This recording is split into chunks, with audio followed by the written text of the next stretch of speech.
And and so what I'm really hoping just to do this morning, just in the little bit of time we've got, I just wanted to share with you a bit of my story, really with the hope that it would inspire you, but also that it might shine some light of healing in your life and in your heart. Because I've been a Christian now for 15 years, and my background before I became a Christian was I was a heroin addict and a crack cocaine addict. And so I came from this brokenness, and I've seen God work in my life. And I've now got the privilege of helping other people come to know God and then really get healed and go forward in God. And you know what I've found is I've never met a person now in those 15 years who hasn't got a level of brokenness in their life. Whether they look on the outward so successful, everything, they just look like they got everything together. I just know as I start to get to know that person and start to actually have the privilege to get into their life a little bit, I always find in the human heart there's some need for some healing, some need for some breakthrough. And so I'm hoping this morning that my story may not be like yours, but I'm hoping that from my story there'll be something that will resonate with you and something that will connect with you, and that God might just shine a fresh light into an area of your life that he wants to do some work in. And so my story was, I was a drug addict until 25, and then I became a Christian 15 years ago, and I'm married to Leah. I'm so blessed to have her in my life, and she's the opposite to me, right? So I did everything wrong growing up. Leah did pretty much everything right. I'm from, my family, no one in my family knew God, and my whole family said we were atheists. Her family were church goers, believers, and so I thought, I'm messed up. Let's not have two messed up people in the marriage. I thought I better get someone who's got something going on.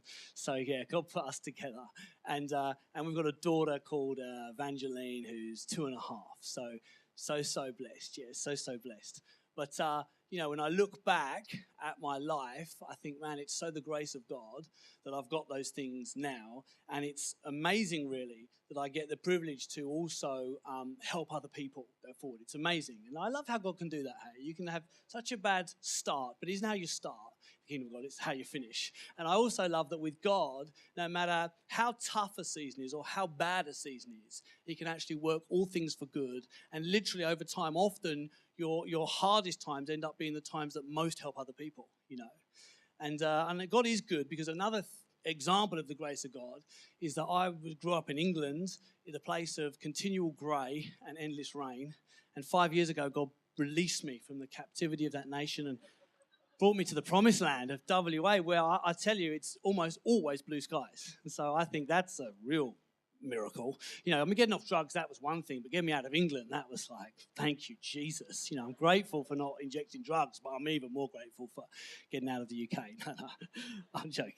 But I wanted to, share a bit of my story, so I'm going to kind of just unpack it a bit for you. But when I think about my early years, for me, there was challenge in my early years. I remember, my first memory is, I remember waking up, I was maybe 5 years old, and my parents were just full on arguing. Things were smashing, stuff was happening, And I can remember then being in the house on my own, and the police coming round, and the police saying to me, hey, there's something's happened, and your mum's not here, your dad's not here.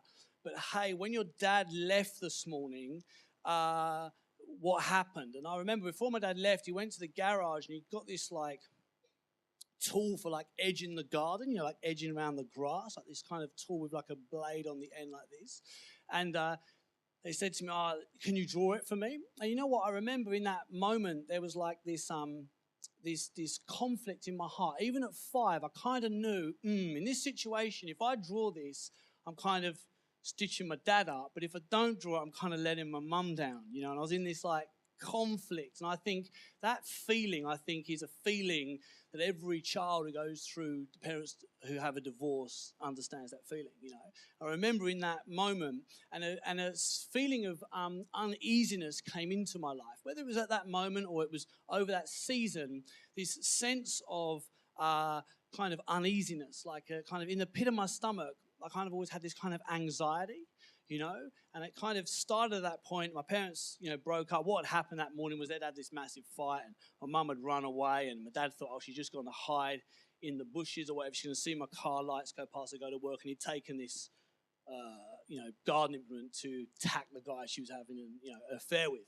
And so that's what was happening that morning. But that when I think, and then my parents broke up and stuff, and when I think about that, something changed in me at that point. There was like this feeling of anxiety, this sickness in my stomach. There's also this kind of sense of, where do I fit? Where do I belong? Your family really does define who you are, certainly when you're young. And so I didn't have that. And so I kind of had this feeling of, I don't quite fit. And what grew out of that really was this kind of sense of self-loathing. And you know what? When you are self-loathing, you can do terrible things.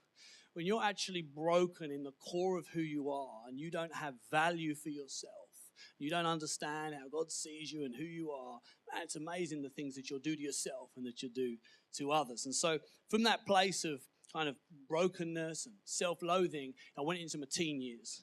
And in my teen years, I kind of found a place to belong, which was among the other cool, messed up kids.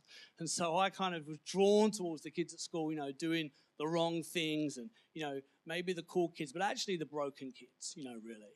And so I drew towards that group, and I found like I was accepted there, and I kind of had a bit of a sense of belonging, like I so desperately wanted to be a part of something and I wanted to belong. And I kind of found that amongst this group of broken people. And what happened in that group was you start smoking, because that's what you do when you're broken. So we started smoking and we started drinking and we started smoking cannabis, and really for me that was the introduction to drugs, an introduction to a really painful future. And for people who say, cannabis, it's okay, we should legalize it, all this, I just want to say, every person I've met who's a heroin addict all started smoking cannabis. No one just decided one day, man, I'm going to pick up a needle and I'm going to inject heroin.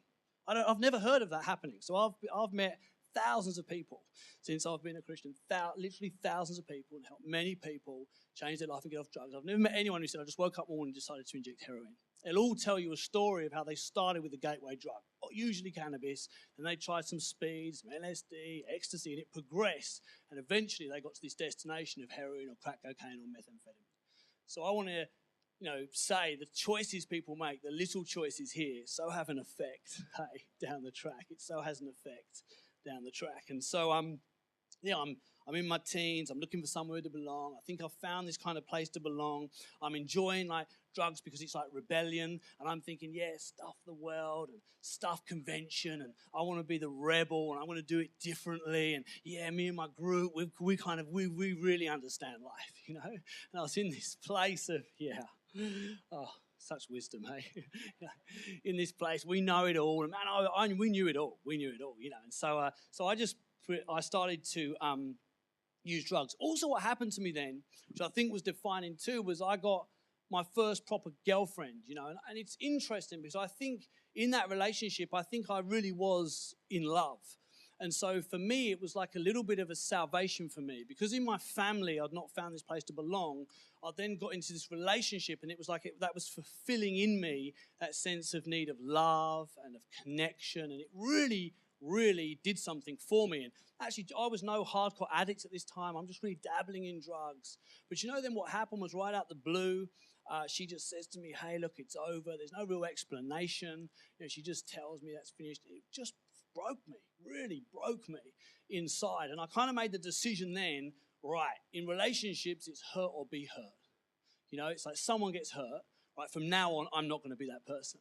And so really from that place of hurt, I then went on to hurt people, And I want to encourage you and remind you that hurt people.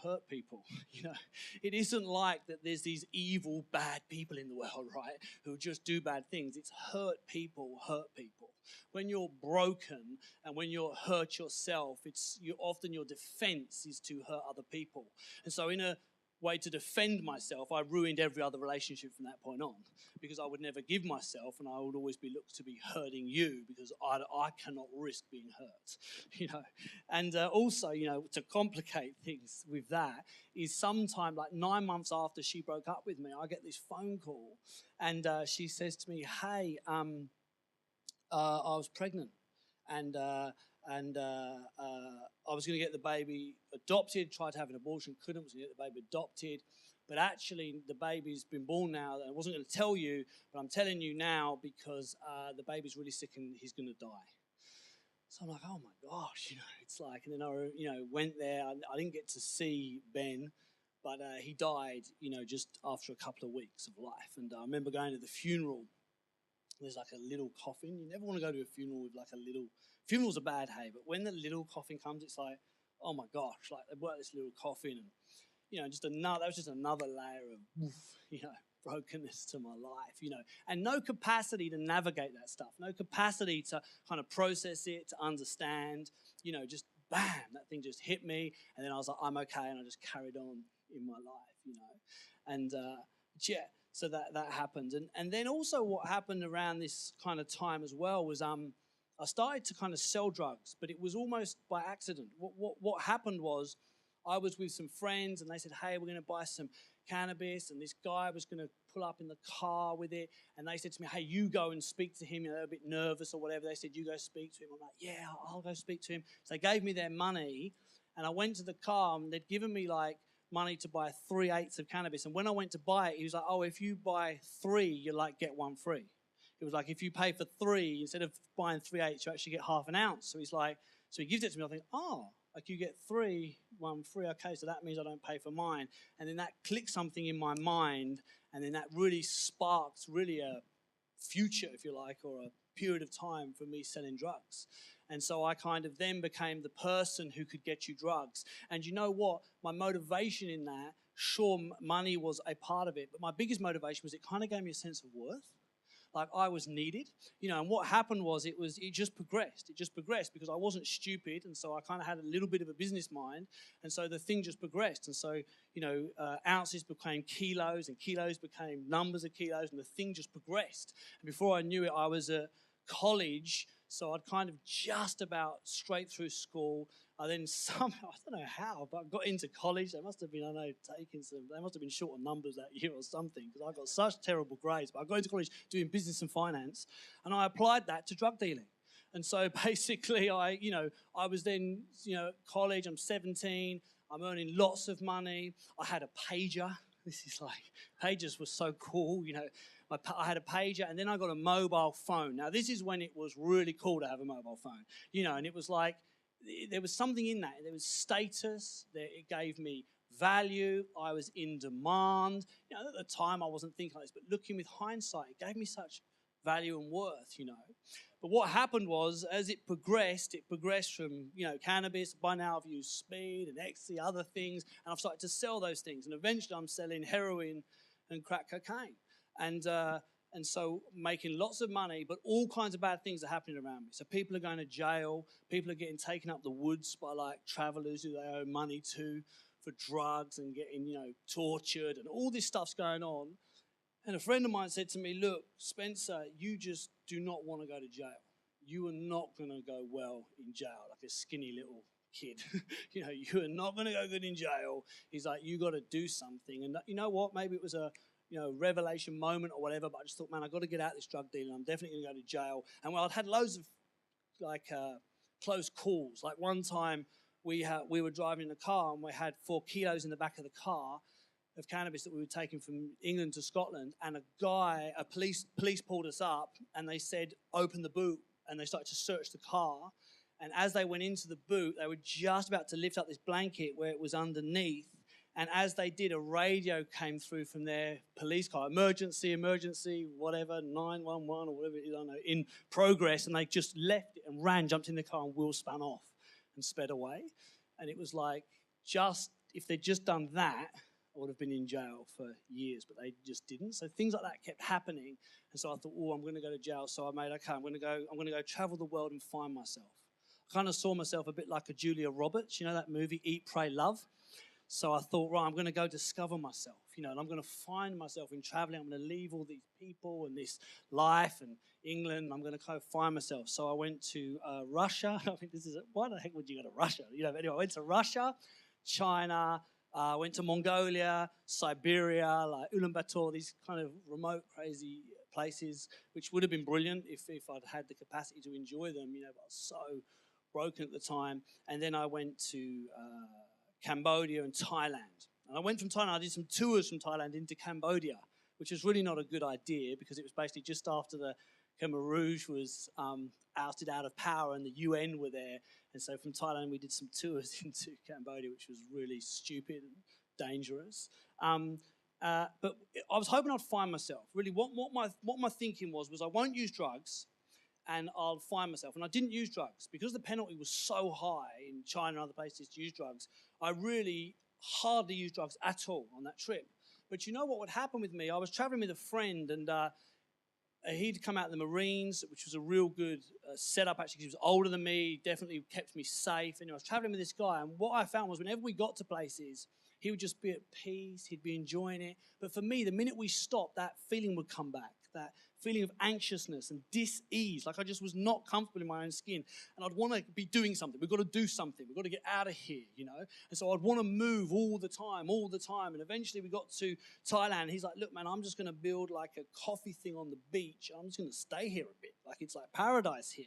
And we'd made this connection with this guy who ran this on this really remote island in Thailand, ran this like accommodation, and it was a great setup. And he said, yeah, you can do that, and you could do jet skis and all this. But I couldn't.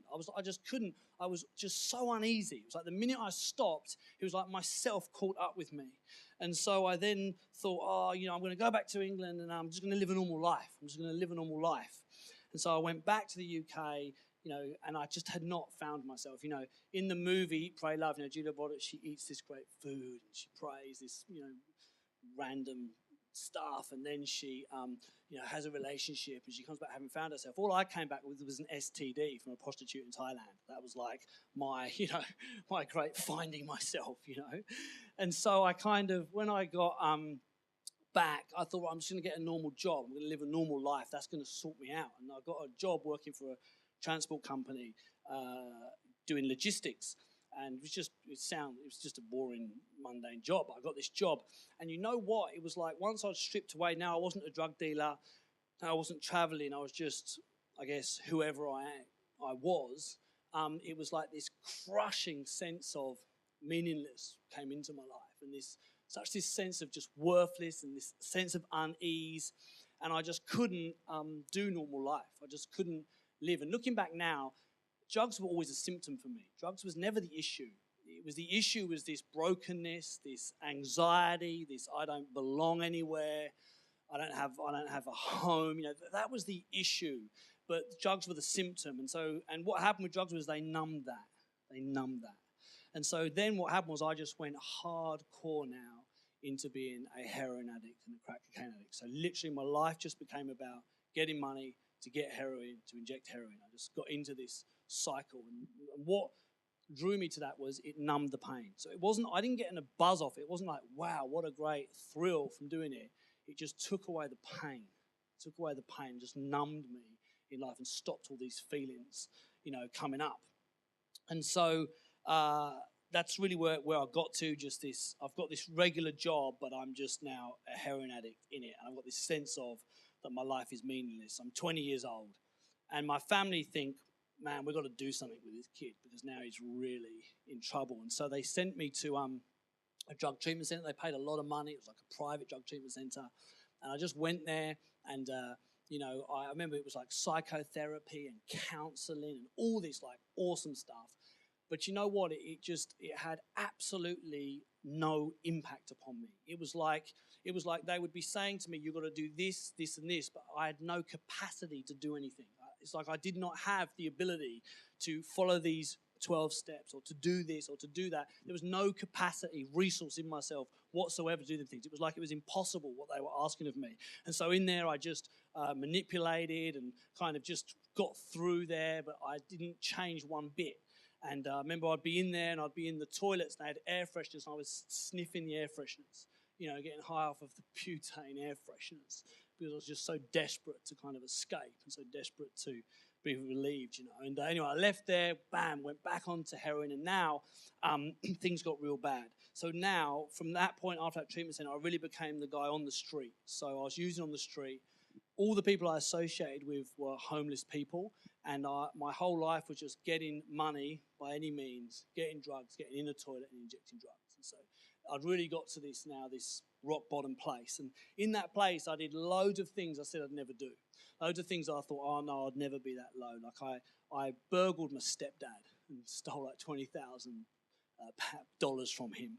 Like I stole my grandmother's sleeping tablets, and stole from her just to kind of try and, get high. I remember a guy one time had injected some heroin, and they had what they call the wash. It's what's left in the spoon after someone's heated up some heroin and injected it. It's what's left. And he said, look, I'm not going to give it to you because I've got hepatitis C. And I said, I don't care. Give it to me. He's like, no way, dude, look, I've got hepatitis C. This is like serious illness. Like, it can kill you. I'm like, I don't care. Give it to me. I willingly took it. At that point, so the grace of God that I never got HIV, because literally I just did not care at this point. I wanted to die. So I remember injecting that, knowing I'm injecting hepatitis C, And then after that, I gave hepatitis C to other people because I had no value for self.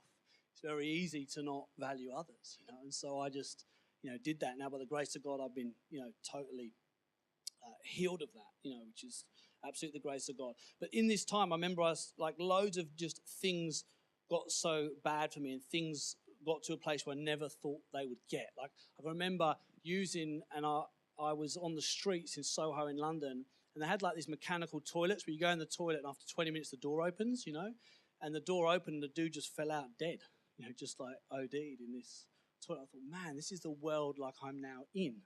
And then like another day when I was on the street there, a guy ran up and put an ice pick through another guy's head in the street. Now, thank God that guy actually ended up being okay miraculously. But all this, how did I get there? You know what I mean? Like I was this kid, like 14, lived in this village in the UK, tried cannabis, came from maybe a bit of a challenged family. Now I'm like in this world of just, pain and this horrible, dark place. But what's amazing, right, is when I look back at it, the grace of God was working in my life even then, right? So before I knew nothing about God. If someone said to me, what about God? I said, I don't believe in God. There's no such thing. But God was working in my life already, in so many ways. Like when I look back, there's so many times where I should have died or should have gone to jail, but I didn't. Like one example was that drugs in the car, But another time, I had a car accident. I was driving through these country lanes. This guy was off his head on LSD and had been sniffing gas. And he was driving down these country lanes in this little old Morris Marina, this real old kind of bad car that doesn't handle at all, driving down these tiny country lanes, and the car just started to go like this. He was doing about 90 miles an hour down these little lanes, and the car then hit the ditch and just rolled like long ways down the road. And what happened was him and his brother went through the windscreen and hit the road, but I went through a passenger side window, flew up over about 6-foot hedge, and I landed in this field on my neck. And what happened to me was I woke up and I was underground. My head was underground, and I kind of woke up and I was like, whoa, where am I? My head was covered in mud, and looked around this big field, and the field was rock solid. It was November in the UK, middle of winter, and so the ground is like rock hard. Ploughed ground is solid. So this whole field was solid, but where I landed wasn't. It was like just wet for some reason and soft, so I'd landed in this squidgy kind of soft part. And then I remember I climbed over the hedge, and then the car's upside down. The roof of the car was flat to the doors. So if we hadn't gone out the car, we would have been killed, right? But unfortunately, we didn't wear seatbelts, and we, flew out the car. And this guy comes running up to me in the car behind and goes, I cannot believe you're alive. How are you alive? Because I just saw you fly, 15 feet or 20 feet or whatever into the air, he goes, and land on your neck. I just knew that you were dead. He goes, I do not know. This is like a miracle, right? I just totally dismissed it at the time, thought it was luck, whatever. I remember another time I bought some heroin off this guy and went into the toilet of this cafe, injected it, and I must have overdosed, right? Well, what happened was the dealer kicked the door in because he'd sold some drugs to a girl in there who he liked. She wanted to inject, but I'm in the toilet, so it's taken a long time. So he's like knocking on the door. He must have realised I'd overdosed. But instead of just leaving, he kicked the door down, got me, started splashing water on me, slapping me around, bringing me around. Then he got me and walked me up and down the street and brought me back to life and literally saved my life. So I was gone, literally saved my life. And I remember telling someone this, and they said, so do drug dealers usually save people like that? I'm like, No, it doesn't happen too often, right? And it made me just realize, oh my gosh, the grace of God was so protecting me and so working in my life. So before I knew God, before I cared about God, the grace of God was reaching out to me in the most unusual ways. And after I became a Christian, I remember one time I was praying, and now I come to know God, my life had changed, and I was praying, and I saw a vision of myself like on that toilet floor. It was like like a bird's eye view. I could see myself overdosed on the floor. And I felt God say to me, clear as anything, hey, at that point, you were going to hell. You were destined for hell. If you died then, you were going to hell. But by my grace, I've saved you. And I've saved you for a purpose. Man, it made me realize that the call of God's upon your life long before you know God. Like today, you might be here today and you're thinking, oh man, my friend invited me or my family hassled me to come to church. I want to encourage you, it's no accident. It's no accident you're here. The grace of God has purpose for you to be here right now, to hear this word, that you might come to know God, that God might come into your life. God's orchestrating it. He's working. And if you'll have eyes to see it, you'll see how God's been drawing you, maybe before you even realized it. So the grace of God is already working in my life. And really quickly now, I then went to a mental hospital to do a detox. So I'm on the streets just, at the end of my road. I went to this mental hospital to do a detox. And while I'm in there, I'm planning my suicide. Because I'm thinking I can't get off drugs. I've got clean many times, but I can't stay clean because drugs isn't the issue. I'm the issue. So I'm going to end my life. And then this guy comes in. And here's what I love. He wasn't a counselor. He didn't come in with saying, these are the 5 things you need to change, or here's how to change your thinking, or here's how to adjust your behavior, or here's a relapse prevention strategy. He never said any of that. He read this story out of the Bible called The Prodigal Son. And I remember we all sat down, all these addicts and alcoholics, we were smoking, and this guy came in and they said, oh, his chaplain's going to come and share. We're like, oh, who is this idiot? We basically just turned our back, totally ignored him, but he read the story of the Prodigal Son. In the story of the prodigal son, it talks about a son who goes to his father and says, Father, give me my inheritance now. And the father divides the estate, gives it to the son, and it says the son then squanders everything in wild living. My ears pricked up at this point. Squandered everything, lost everything in wild living. And, and then it says that he was feeding pigs. He got to this place in his life where he was just knee deep in muck. I'm thinking, that's me. That's me. I am literally now at the end of the road. I would love to be a pig. That would be good. I could go for that, over my life now. And he talks about this person who gets this brokenness. And then he says in this lovely phrase, it says, and he came to his senses. And he makes a decision to go back to his father. And it talks about in the passage how he begins to plan a speech. And I thought, man, I've planned a lot of speeches. When I'm outside the headmaster's office, I was planning my speech. When I was in the jail cell, I'm going to go before the court, I'm planning my speech. I planned a lot of speeches. And he plans his speech. And he's going to say to his father this, Father, forgive me, for I've sinned against heaven and against you. I'm no longer worthy to be called your son. Look, make me like one of your slaves, just like one of your hired helpers, one of your servants. Make me like one of them. I don't want to be a son, just make me like one of them. And he plans his speech, and it says that he goes to go home. And as he's going home, it says the father was already looking out for him. So this broken son who's wasted everything the father's ever given him decides to go home, but the father's already looking out. It says he's so excited when he sees him that the father begins to run to him. And you've got to get this picture. This is a guy from the Middle East, right? This is a Jewish man. He would have been wearing a long kind of like dress, right? And he would have hitched that thing up to run to his son, right? This was not a dignified kind of run, right? This wasn't like a sprinter run. This was like a embarrassing kind of run, dad run, right?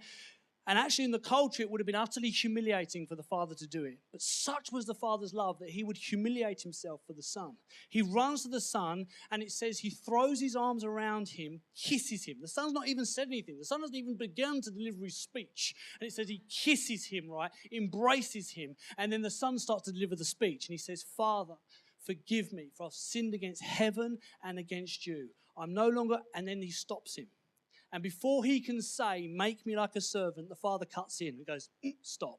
Hey, bring a ring and put it on his finger. Hey, bring the best robe. Not a robe, the best. Who would the best robe belong to? The father. Hey, bring my robe and put it on him. Hey, let's kill a calf. We're going to have a celebration now. We're going to throw an amazing killer party because this son of mine who was dead is alive again. And it also talks about how he put sandals on him. And you know what was so beautiful for me about the story? is it talks about this unconditional love that looks out for the Son when in all his brokenness, in all his mistake, in all his failing. This unfailing, unconditional love is looking out for him. It then talks about that as he comes, he doesn't say you've got to earn your way back. It isn't you've got to be a servant. It's he stops, the grace and the mercy and the love of God says, I'm going to accept you just as you are. And then this profound thing happens. He doesn't just say, okay, I forgive you. That's it. He then says, now I'm going to restore to you an incredible life. I'm actually going to bring to you everything that was taken from you. Man, I'll tell you, when I heard that story, it wasn't about anything I had to do. I just did something I had to receive. I needed to receive this God into my life. I need to make a decision. I'm going to go home to God. All I need to do is to pray a prayer to have a new life, not do a whole series of stuff, And I can remember when I heard that, it was the absolute defining, changing moment of my destiny. Because as I heard that, not what I have to do, but what God's done, I thought, man, I could risk praying a prayer to such a God. And, I remember praying a prayer. I wasn't even, I thought, do I believe? I thought, I like the story. I would like there to be a God like that. I would like to have a new chance. I thought, I'm just going to risk it and pray a prayer. And I prayed a prayer, Jesus, forgive me for my sins. God, come into my life. And, from that point on, I totally changed. The compulsion to use drugs broke off of me. God then began to heal me. Now, that didn't happen overnight, but it was a process. But from the point I prayed the prayer, I never used drugs or drunk alcohol again. But then I began to change and grow, and now I've got, this unbelievable life. Unbelievable. I've done a university, first person in my family to graduate from uni. Married to a great wife, pastoring in a church. It's just crazy what God's done in my life, all through praying a prayer, not through stuff I had to do. And I want to encourage you, when you're really broken, it's no good people telling you things to do. What they need to say to you, hey, there's a God that will love you. There's a God that can forgive you. There's a God who can restore to you all that's been taken.